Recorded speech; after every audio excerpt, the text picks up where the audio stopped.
I spent high school as a skinny kid, only broke 140 when COVID rolled around. I was never happy with how I looked, and to tell the truth, even now, 40 pounds heavier, with most of that being muscle, I'm still not happy with how I look. I've just exchanged one set of body image issues for another, and I'm gonna say it out loud, I suffer from confidence issues. And that's never going to go away, no matter how big I get. There's always more work to do. It's how this life works. This isn't something that you can just get rid of. It becomes your life. Lost my time, my life is going on.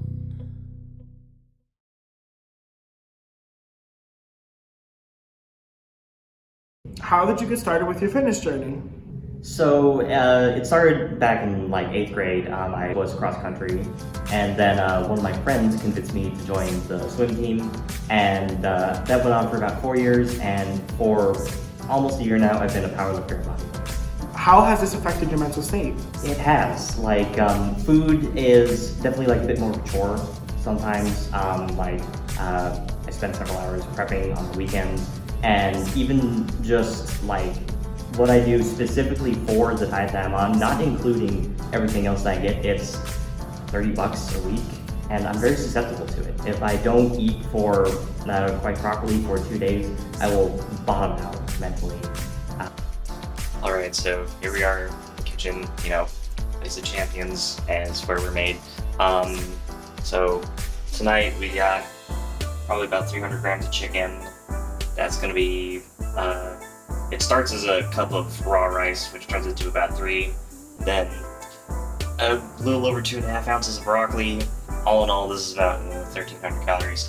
And some nights, I kind of have to force feed the rice a little bit just because it's very volumetric and it's not very calorie dense. But sometimes I'm not feeling very full or whatever, so sometimes I'll add in a little something either before or after. And tonight I'm gonna have about 2.5 ounces of cheese, and if I'm really hungry, I'll start digging into that pentone.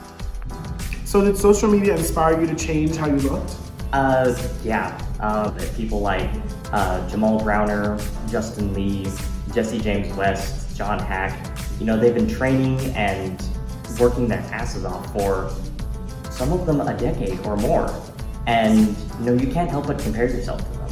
It's I'm not big and muscly like that, but if you don't have their genetics, you don't have their advantages, maybe you're just straight up a little bit less lucky than they are.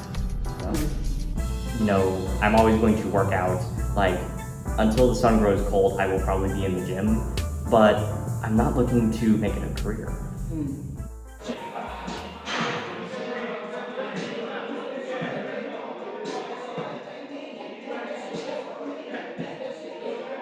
Yeah, so right now I'm at about 175 pounds, but this is not very lean. I would probably need to lose maybe 20 pounds if I wanted to actually step on stage at all. And that's overestimating.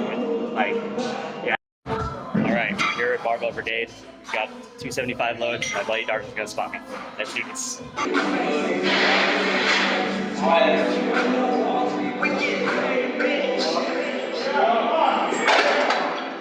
Tell me your experience about body dysmorphia.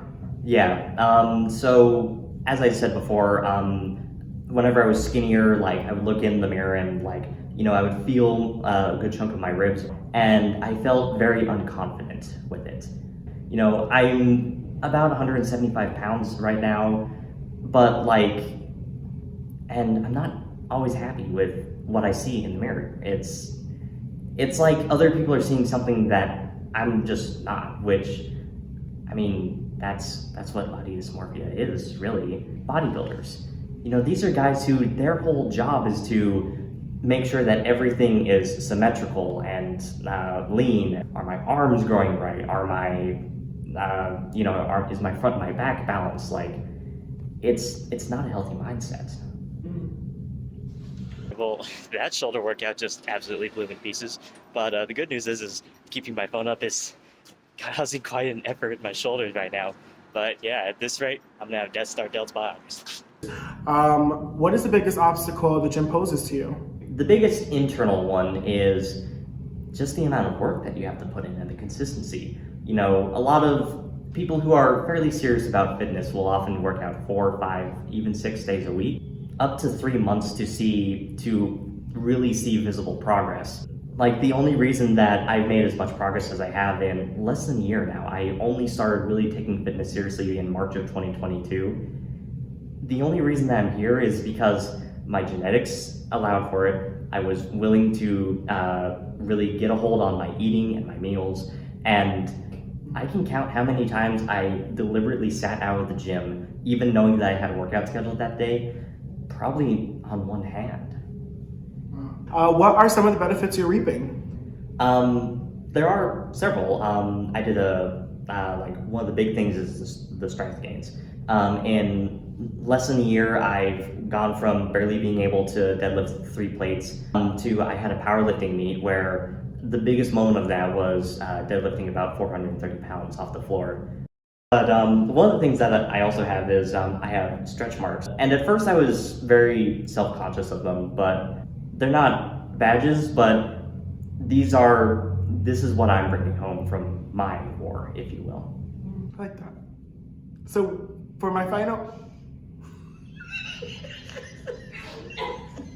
I just want to watch that and be saying, I like that. Shut up. Okay.